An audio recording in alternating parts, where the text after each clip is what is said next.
এই যে রথযাত্রা, রথযাত্রার সময় এমন কি কি নিয়মাবলী আমাদের মানা উচিত, বা এমন কি কি কর্ম রয়েছে যা করলে ভগবান জগন্নাথ আমাদের প্রতি তুষ্ট হবে? তারা জগন্নাথকে জ্বর উঠেছে মনে করে বিশেষ কিছু প্রকারের যেমন নিম পাতা বা বিভিন্ন যেগুলি মানে আমাদের পেটের উপকার হয়, আমাদের জ্বর সারে, আরোগ্য হয়, এগুলি জগন্নাথকে বেটে একটি মোমবাতি যেমন মোম যেমন গলে যায়, তার হাত পা গলতে শুরু করলো, চোখগুলি ডাগর ডাগর হতে শুরু করলো।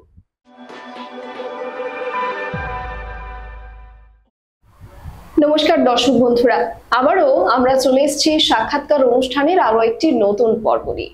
আজকের আলোচনায় আমার সঙ্গে রয়েছেন ত্রিপুরা গৌড়ীয় বৈষ্ণব মহামণ্ডলীর মহানির্দেশক শ্রী সনাতন দাস গোস্বামী মহোদয়। নমস্কার, আপনাকে স্বাগত জানাই খবরের প্রতিবাদে। নমস্কার।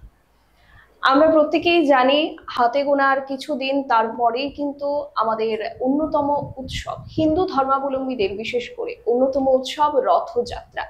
আজকে আমরা সনাতন দাস গোস্বামী মহোদয়ের সাথে এই রথযাত্রাকে কেন্দ্র করেই বেশ কিছু আলোচনা করব। প্রথমেই আপনার কাছ থেকে যেটা জানতে চাইবো যে প্রতি বছর এই রথযাত্রা উৎসব আয়োজিত হয়ে থাকে, এই রথযাত্রার মাহাত্ম্যটা কি, বা বছরের কোন সময় কেন এই রথযাত্রা করা হয়? খুব ভালো লাগলো যে আজকের আপনাদের যে অনুষ্ঠান খবরের প্রতিবাদের যারা পরিবারের যারা সদস্য আছে, আমি সকলকে জগন্নাথের আশীর্বাদ, এবং যারা আজকে দর্শকবৃন্দ, আমি সকলের জন্যই প্রভু জগন্নাথের আশীর্বাদ কামনা করছি। সকলকে নমস্কার। তো আজকে যে বিষয়টা জিজ্ঞাসা করলেন খুব ভালো।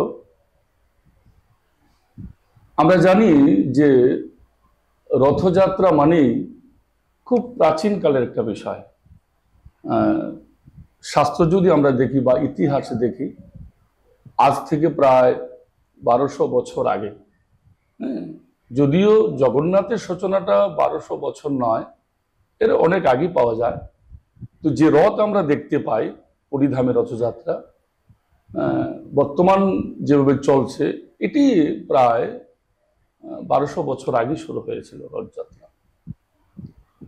তো রথযাত্রা মানে আমরা দেখতে পাই অবিভক্ত ভারতবর্ষের বিভিন্ন নৌকা দিয়ে রথযাত্রায় যেতেন, সারা রাত্র গান করতে করতে যেতেন।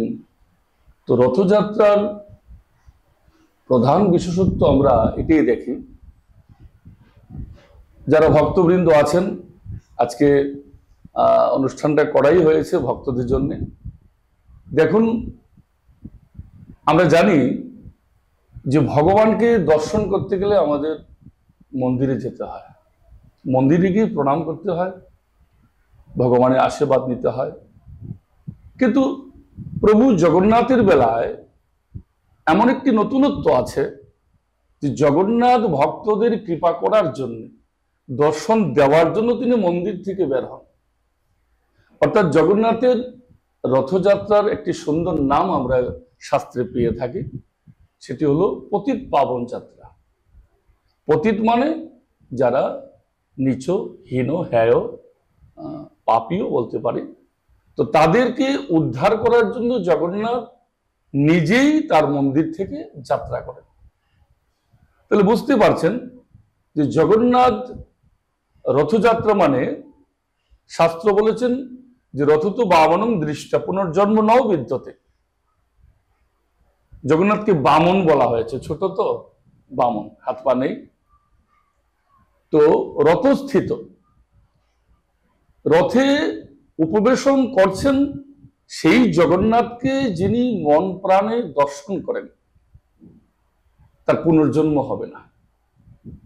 তাহলে প্রশ্ন করতে পারি, বা যারা দর্শক তারা বলতে পারেন, হাজার হাজার ভক্তবৃন্দ আমরা জগন্নাথকে দর্শন করছি, তাহলে আমাদের কি পুনর্জন্ম হবে না, বৈকুণ্ঠে চলে যাবো? হ্যাঁ, কথা হলো এটা।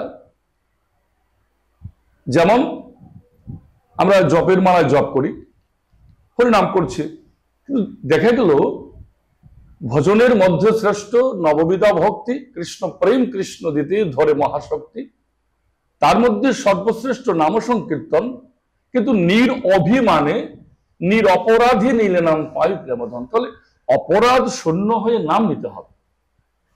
একদিকে যেমন ঔষধ সেবন করছি, অন্যদিকে যেমন কুপথ্য গ্রহণ করছি, তাতে যেমন আমার রোগ আরোগ্য হচ্ছে না, সেরকম অপরাধও করছি।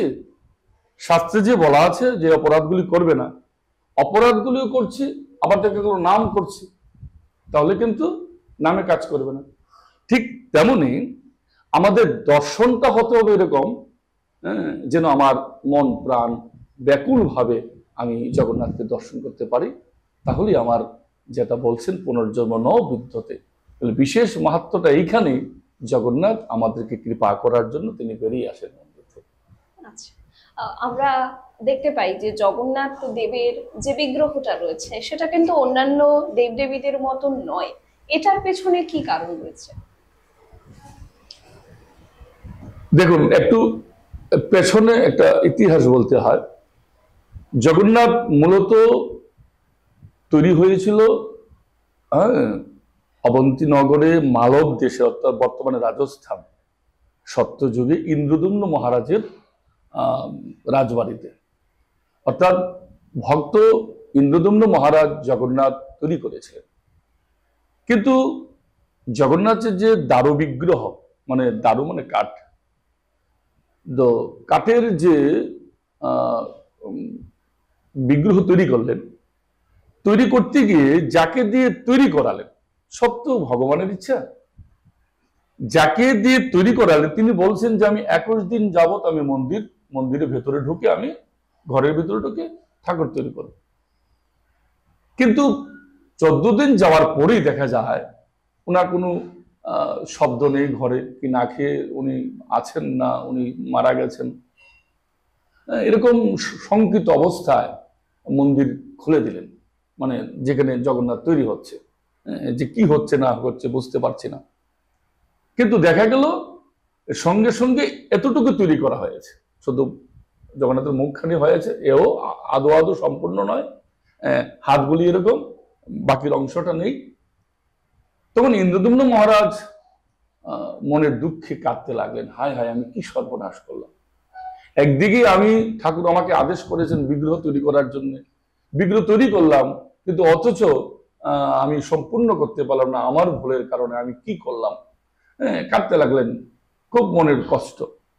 তো তখন ভগবান দৈববাণী করেছেন বা স্বপ্ন আদেশ করেছেন, দেখো মহারাজ, যা হয়েছে সেটা আমার ইচ্ছাই হয়েছে। অর্থাৎ আমি কলিতে এই রূপখানি প্রকট করতে চাই, কলিতে আমি এই রূপটাই প্রকট করবে, সেটা আমার ইচ্ছাতে হয়েছে, তোমার ইচ্ছায় নয়, তুমি ভুল করো নাই। তাহলে এটা কেন? আমি সংক্ষিপ্ত ভাবে দর্শক মন্ডলীর কাছে বলছি। দেখুন, একটু ভাবরাজ্যে যদি যাই, ভগবান চৈতন্যদেব নিজেই তার রূপমাধুরী আস্বাদন করি, রাধা প্রেম আস্বাদন করি তিনি কিন্তু কুর্মাকৃতি, কখনো দিগল, কখনো কুর্মাকৃতি, কুর্মের মতো নিজের হাত পা ভেতরে ঢুকে গিয়েছিলেন। চৈতন্য মহাপ্রভুর মধ্যে কিন্তু ওই কুর্মাকৃতি যে ভাবটা, হাত পা ভিতরে ঢুকে যাওয়া কচ্ছপের মতো, কেন না, রাধাভাবে বিভোর হয়ে নিজেই তিনি কৃষ্ণ হয়ে, নিজেই যখন তিনি কৃষ্ণ কৃষ্ণ বলে ক্রন্ধন করছেন, তখন ভাবাবেগে তার একটি দশা হতো, এটাকে দশা বলা হয়। অন্তর্দশা, বাহ্য দশা, যারা ভক্ত তারা বুঝবেন, অর্ধ বাহ্য দশা। এই দশাতে চৈতন্য মহাপ্রভু হাত পা ভিতরে ঢুকেছিল, যেমন জগন্নাথের মতো। ঠিক তেমন শ্রীকৃষ্ণ, বলরাম এবং বোন সুভদ্রা, দাপর যুগের একটা ঘটনা আমরা দেখতে পাই, যে কৃষ্ণ লীলার কথা গান হচ্ছিল ঘরের ভেতরে। এই দ্বারকার মহিষীদের কাছে বলা হচ্ছিল কৃষ্ণ লীলার কথা, বাল্য লীলার কথা। শ্রীকৃষ্ণ নিজেই তার লীলা শ্রবণ করতে করতে, তার যে ব্রজলীলা, মধুলীলার কথা শ্রবণ করতে করতে তিনি একটা মোমবাতি, যেমন মোম যেমন গলে যায়, তার হাত পা গলতে শুরু করলো, চোখগুলি ডাগর ডাগর হতে শুরু করলো।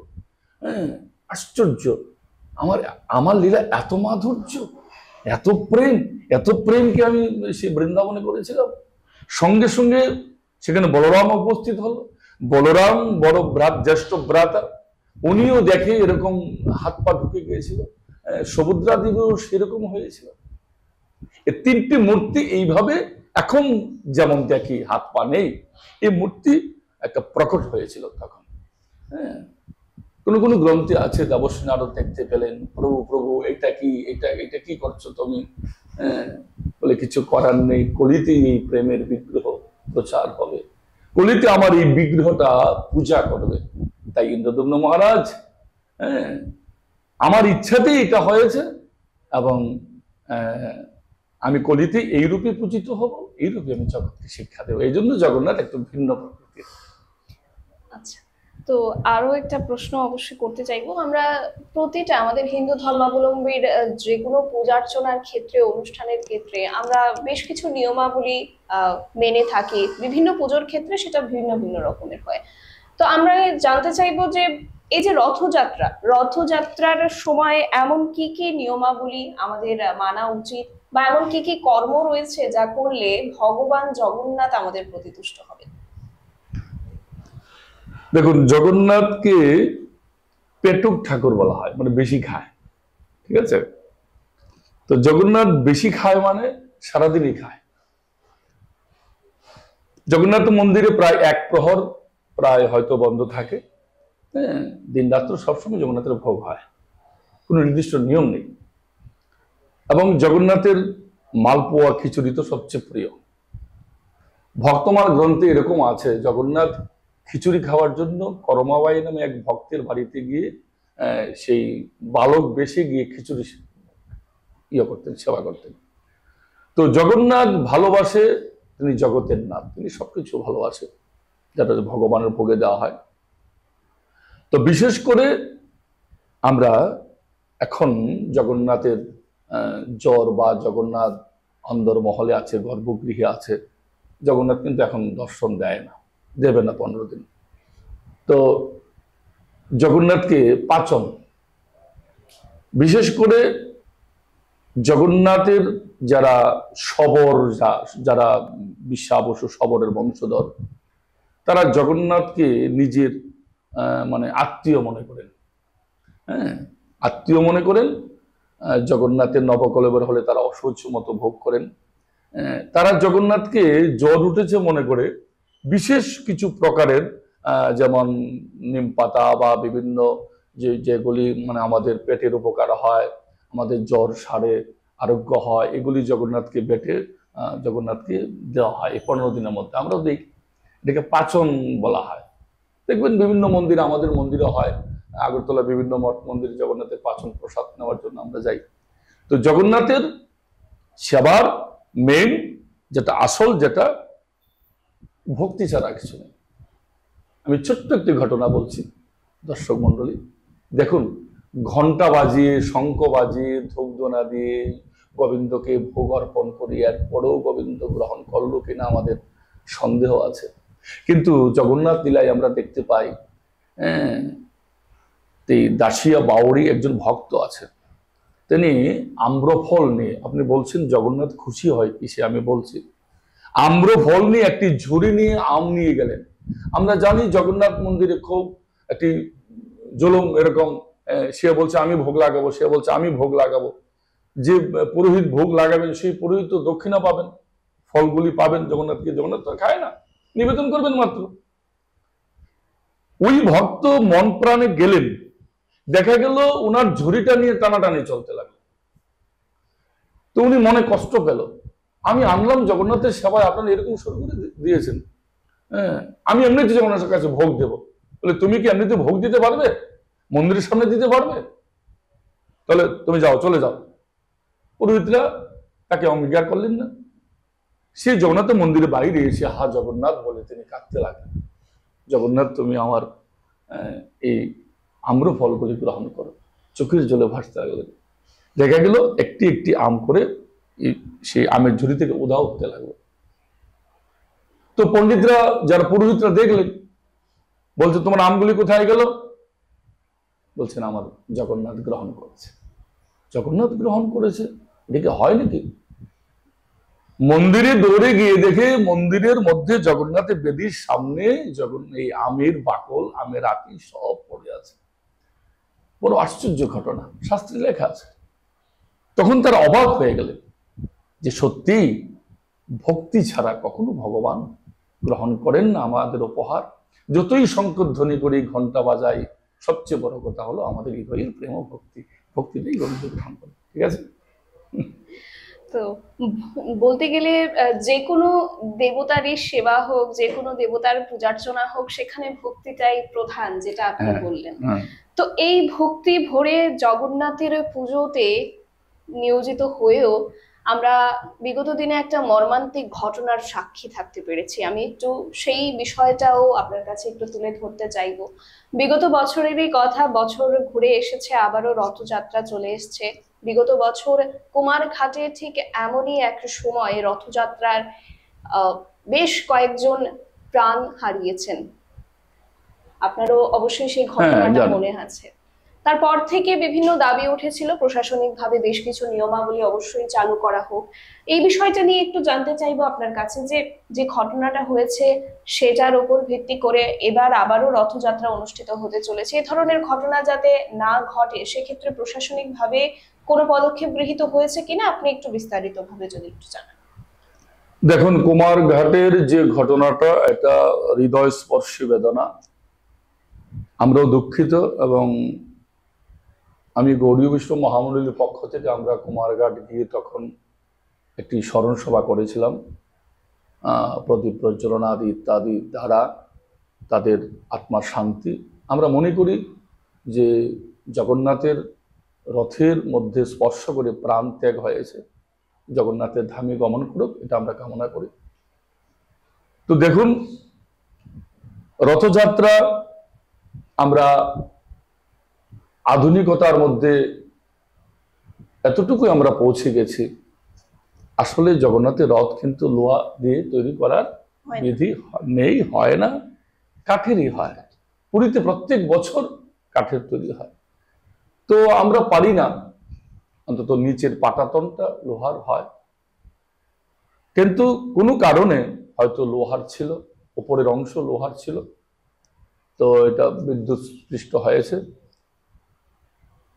তো বর্তমান এবার 2024 যে রথযাত্রা, আমি সকলের উদ্দেশ্যে বলছি, আমাদের জেলা শাসক যিনি আছেন মাননীয়, উনি আমাদেরকে একটি অর্ডার করেছেন, প্রত্যেক মন্দিরই করেছেন, আমাকেও কালকে কাগজ দিয়ে গেছেন।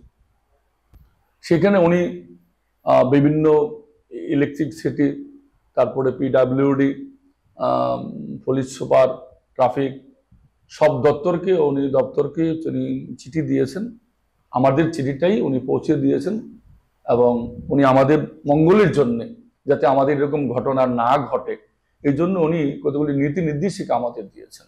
নীতিটি হলো, আপনাদের কাছে বলছি, রথের উচ্চতা গ্রাউন্ড থেকে হাই লেভেল পর্যন্ত, মানে উচ্চতা একমাত্র 5 মিটার নিচে হতে হবে। তো আমার রথখানিও আমি 4 মিটার করলাম, 4 মিটার থেকে অল্প একটু বেশি, 5 মিটার যায়নি। তো 5 মিটার করতে হবে, যাতে কোনো বৈদ্যুতিক তারের সঙ্গে সংযোগ না হয়, এবং ডিএম মহাশয়ের অর্ডার যে অ্যাম্বুলেন্স রাখতে হবে সঙ্গে, যদি কোনো কেউ অসুস্থ হয়, যাতে এমন কোনো ঘটনা যাতে আর না হয়। এটা হলো আমাদের প্রশাসনের তরফ থেকে আমাদেরকে আদেশ করেছেন। আমরা প্রশাসনের নীতি নির্দেশিকা আমরা 100% আমরা সেটা মেনে নিয়েছি, মানব। এবং প্রোটোকল আরো বলেছেন যে আমাদের ভলান্টিয়ার, যাতে আমাদের সেবক যারা আছেন, প্রত্যেকটি মঠ মন্দির থেকে যারা সেবকরা আছেন, সেবকরা যেন খুব অ্যাক্টিভ থাকে, কাজে যেন খুব তাদের থাকে, কেউ যেন কোনো দুর্ঘটনার মধ্যে না পড়ে। সবকিছু মিলে আমাদের একটি পেপার দিয়েছেন, 2-3টে পৃষ্ঠা, তার মধ্যে পরিষ্কার লেখা আছে যে আমরা এই নিয়মে চলবো, যাতে কোনো অসুবিধা না হয়। শুধু তাই নয়, বিভিন্ন নম্বর, বিভিন্ন কন্ট্রোল নম্বরগুলি যেন সামনে থাকে, সামনে দেওয়া হয়, বিপজ্জনক অবস্থা যেন আমরা কল করতে পারি, আমাদেরকে প্রশাসন সহযোগিতা করবে। তো গতবারের যে ঘটনা, আমি ত্রিপুরাবাসীর কাছে, ভারতবাসীর কাছে, আমি সকলের কাছে অনুরোধ রাখছি যে রথের যে আনন্দ, এই আনন্দ অনুষ্ঠানে যেন আমরা নিরানন্দ কাউকে, মাকে, বোনকে, ভাইকে, বাবাকে, কাউকে যেন না হারাই, এটার থেকে সাবধান থাকবেন। আমিও সাবধান থাকার চেষ্টা করব। অবশ্যই। আরো একটা বিষয়, একটা শেষ প্রশ্নই বলবো আজকের আলোচনার। বিগত বছর এবং এই বছরের যে রথযাত্রা যে উৎসব আমরা আরো দুদিন বাদেই উদযাপন করতে চলেছি, তার মধ্যে বিশেষ বিশেষ কি পরিবর্তন এসেছে বা কি পার্থক্য রয়েছে?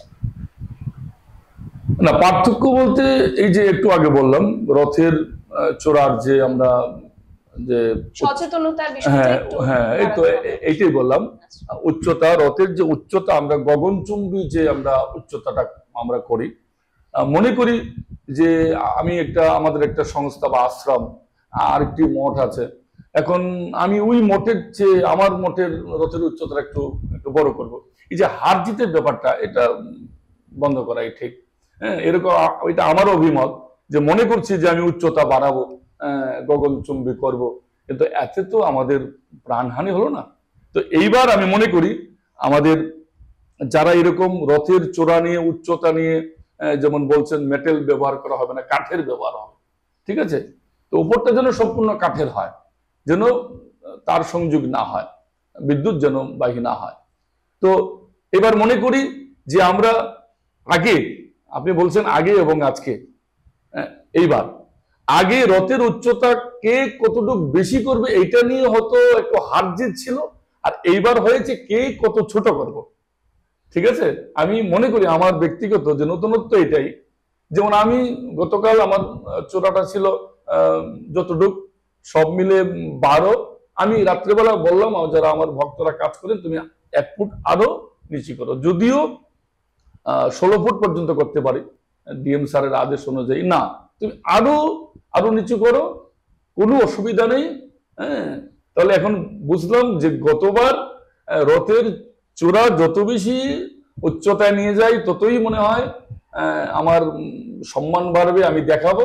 আর এইবার আমাদের এই জায়গায় পৌঁছে গেছি যে আমরা জগৎকে, ভক্তবৃন্দকে সুরক্ষা দেব, যত বেশি ছোট করবো চূড়া তাতে কোনো সমস্যা না হয়, এই হলো পার্থক্য।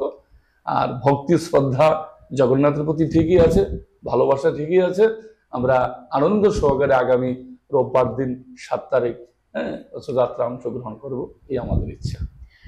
তো দর্শক বন্ধুরা বা ভক্তবৃন্দরা যারাই আমাদের আজকের আলোচনাটি দেখছেন, আশা করছি বেশ নতুন কিছু এবার আপনাদের কাছে তুলে ধরতে পেরেছি, বা জগতের নাথ যিনি জগন্নাথ, ওনার বিষয়ে আরো নতুন কিছু আপনারা আজ জানতে পারলেন আমাদের এই আলোচনার মধ্যে দিয়ে। এবং বিশেষভাবে ধন্যবাদ জানাবো সনাতন দাদাকে, যিনি এত সুন্দর করে ব্যাখ্যা করে বুঝিয়েছেন প্রত্যেকটা বিষয়। তো আগামী 2-3 দিন বাদেই রথযাত্রা উৎসব, আমরা কামনা করি বিগত বছরে যে কটু অভিজ্ঞতাগুলো হয়েছে গোটা রাজ্যের মানুষের, সেগুলোর যেন পুনরাবৃত্তি কোনোভাবেই কোথাও না হয়, এবং খুব সুন্দরভাবে যাতে 2024-এর এই রথযাত্রা উৎসবটি সুন্দরভাবে সাঙ্গ হতে পারে। দাদা, আবারও ধন্যবাদ জানাই আপনাকে আমাদেরকে সময় দেওয়ার জন্য। তো আজকে আমাদের আলোচনাও এখানেই শেষ করব। দেখা হবে পরবর্তী আবারও সাক্ষাৎকারের একটি নতুন পর্বে। নমস্কার।